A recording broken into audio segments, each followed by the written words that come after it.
Hi friends, ఈ video నచ్చినట్లయితే like చేయండి, సబ్స్క్రైబ్ చేయండి. రాజ్ దగ్గరికి వాళ్ళ బామ్మగారు వచ్చి కావ్యని ఇంటికి తీసుకొని రారా అని చెప్పేసి అంటూ ఉంటుంది.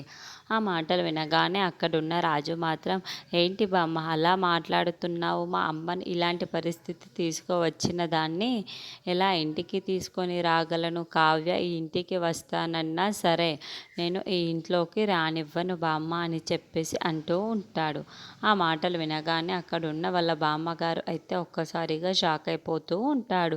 అదేంట్రా అలా మాట్లాడుతున్నావు అని చెప్పేసి అడుగుతూ ఉంటాడు. ఆ మాటలు వినగానే అక్కడున్న రాజు మాత్రం, అవును బామ్మ, నేను మాత్రం కావ్యని ఇంట్లోకి రానివ్వను అని చెప్పేసి అంటూ ఉంటాడు. ఇంతలో కావ్య దగ్గరికి అప్పు వెళ్ళి, అక్క ఇంటికి వదా అక్క అని చెప్పేసి పిలుస్తూ ఉంటుంది. ఆ మాటలు వినగానే అక్కడున్న కావ్య అయితే, ఏంటి అప్పు అలా మాట్లాడుతున్నావు? తన మనసులో నేను లేను అన్నప్పుడు నేను ఆ ఇంట్లో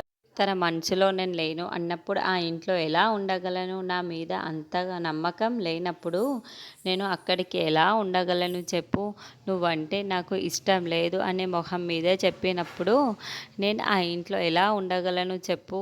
నేను ఒంటరి జీవితాన్నే గడపాలనుకుంటున్నాను, నేను ఇక్కడే ఉండాలనుకుంటున్నాను, నేను ఎక్కడికి రాలేను అని చెప్పేసి అంటూ ఉంటుంది. ఆ మాటలు వినగానే అక్కడున్న అప్పు అయితే ఒక్కసారిగా షాక్ అయిపోతూ ఉంటుంది.